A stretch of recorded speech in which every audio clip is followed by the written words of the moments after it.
let's check out the talents. So this is not the best spec for single target DPS on a PvE, in PvE for Subtlety. I'm using Subtlety. Subtlety is by far my favorite. I like Hemorrhage, and I like all that stuff. I also like having Fan of Knives. It's always good. Level 15 talents, Night Stalker. While stealthed, you move 20% faster and your abilities deal 50% more damage. That's pretty good, except for the fact when you're on boss fights, you're hardly ever stealthed. Subterfuge. Your abilities requiring stealth can still be used for 3 seconds after stealth breaks. It's kind of cool. You can keep spamming ambush. Shadow Focus. Abilities cost 75% less energy while you are stealthed. I picked that talent because anything I use while stealthed pretty much is at almost 0 cost. You know, that's pretty good. 70%, 75% less energy. I like that. But you can definitely pick this if you'd like. Even Night Stalker. That initial ambush is always good. And then, you know, this is just pretty good. Level 30, Deadly Throw. Finishing move that deals damage, reducing the target's movement speed by 50% for 6 seconds, and interrupts spellcasting when used with 5 combo points. So this is obviously your PvP ability. Nerve Strike. It's a passive. Kidney Shot and Cheap Shot also reduce damage dealt by the target by up to 50%, and healing done by the target by 10% for 6 seconds after their effect fades. Obviously another PvP talent. Combat Readiness. 2-minute cooldown. Enter a state of heightened defensive awareness. Each successive weapon attack will deal 10% less damage, stacking 5 times. Last 20 seconds or until not attacked with weapons for 10 seconds. That's a really good defensive move to have. I very much like that. And I have Combat Readiness myself. Okay, level 45 talents. Cheat Death. Passive. Fatal attacks instead reduce you to 7% of your maximum health. For 3 seconds afterward, you take 85% reduced damage. Cannot trigger more often than once per 90 seconds. Oh, Wicked Mad. Am I reading that right? Wicked Mad? I appreciate the follow. Appreciate the follow. Alright, where was I? Cheat Death. So Cheat Death's not bad. It's more of soloing, I guess. I guess it's kind of cool if you're in a raid and you die and you automatically come back, so nobody has to waste a soul stone or a B-res. But I mean, you shouldn't be dying to begin with if you're raiding. So as a DPS, you know, that's just kind of putting a damper on your raid. So okay, Leeching Poison, 1.5 second cast, not important. Requires one-handed melee weapon. Coats your weapon with non-lethal poison that lasts for 1 hour. Your melee attacks have a 50% chance to poison the target for 12 seconds, costing subsequent melee attacks to heal you for 15% of damage dealt. Instantly restores 4% of Rogue's health. That's the Shiv effect. Pretty good, but that's really soloing. I mean, you put that on while you're soloing and you're good to go. I kind of feel like that was made to solo old content, but Elusiveness is a passive. Feint also reduces all damage you take by 30% for 5 seconds. I like Feint. I mean, 5 seconds, you're taking 30% reduced damage. And also, where's my Feint? Let me get rid of that. Feint. It also negates, you know, area attack damage by 50%. It's not bad. So these are like my 2 defensive moves. Level 60. Cloak and Dagger, you have to be stealthed.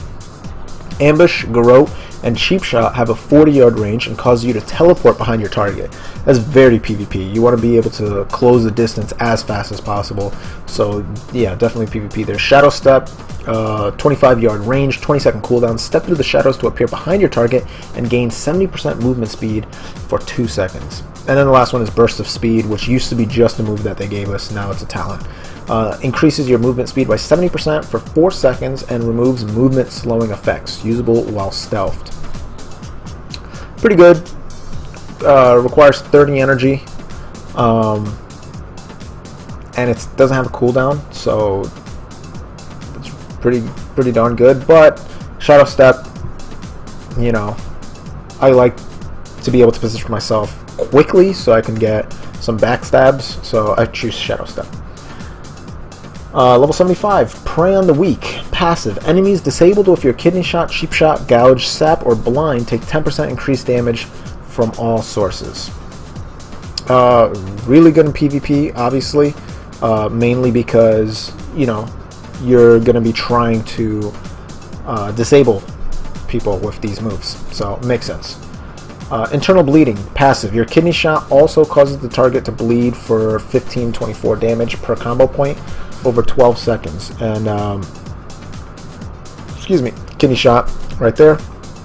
Stuns, and this just adds an effect to it. And then Dirty Tricks, Gouge and Blind no longer cost energy and no longer break from your poison and bleed damage. So that's also a PvP stat. These are all interesting because Internal Bleeding, you're going to be using kidney shot a lot when you're in PvP, because as you can see here, it stuns the target, and the stun lasts longer with how many combo points you use. And this also adds a bleed effect towards it, which is pretty nice, because kidney shot doesn't do any damage. Dirty Trick also makes it so if you have bleed or poison damage, Gouge and Blind can't break them out of it, and they're free, so that's really nice. And then Prey on the Weak, if you disable someone, then 10% increased damage. I've only been using Internal Bleeding because sometimes I PvP on this character, but you should really go for PvE Prey on the Weak. When you're able to disable a an enemy, then immediate 10% increased damage from all sources, so that's an entire raid doing 10% damage. That's pretty good. Level 90, Shriek and Toss, 40 energy, 30 yard range. A range attack dealing 1473 physical damage to an enemy target. If the enemy is farther than 10 yards away, your auto attacks gain 30 yard range for 10 seconds. Awards 1 combo point, and it replaces throw. So pretty much the only ranged attack that subtlety rogues get. Mark for Death, 30 yard range, 1 minute cooldown. Marks the target instantly, generating 5 combo points. Cooldown resets if the target dies within 1 minute. And last, Anticipation, it's passive. When one of your attacks generates a combo point while you already have 5 combo points, you gain an Anticipation charge. Performing an offensive finishing move consumes all Anticipation charges and grants you a combo point for each. It's pretty cool. But the clear choice is Mark for Death. I was only using Shuriken and Toss because I was on the Timeless Isle and I was trying to hit the birds that take you around the island. So, but Mark for Death. I mean, every minute you get 5 combo points. That's pretty awesome. Level 100. These are all the new abilities, and I have to say they're pretty cool. Now, I've only played a little bit on the beta with a 100 rogue, so what I say is not gospel. You can't say this is definitely what you have to use. I would suggest playing around with all of them because they all sound really cool. The first one, Venom Rush. It's passive. Increases your maximum energy by 15. Pretty cool. Increases your energy regeneration rate by 5% for every enemy you have poisoned, up to 3. So obviously, you know, the cap is 15% energy regeneration. On most bosses, you're only going to be having one boss anyway. It's going to be great on console fights. It's a great talent for console fights. But on normal boss fights, it's only going to be one boss, and so you're just going to be at a 5% energy regeneration rate, which is all right. It's not great, but it's all right. Shadow Reflection, 2-minute cooldown, 20-yard range. Summon a shadow of yourself on the target. Oh, let me. North Carolina calling me. Let me lower that. Shadow Reflection, 2-minute cooldown. Summon a shadow of yourself on the target that will watch you and memorize your offensive ability usage for the next 8 seconds. After this time, it will mimic the memorized abilities on its target over the next 8 seconds. 2-minute cooldown. Death from Above, 50 energy, 20-second cooldown.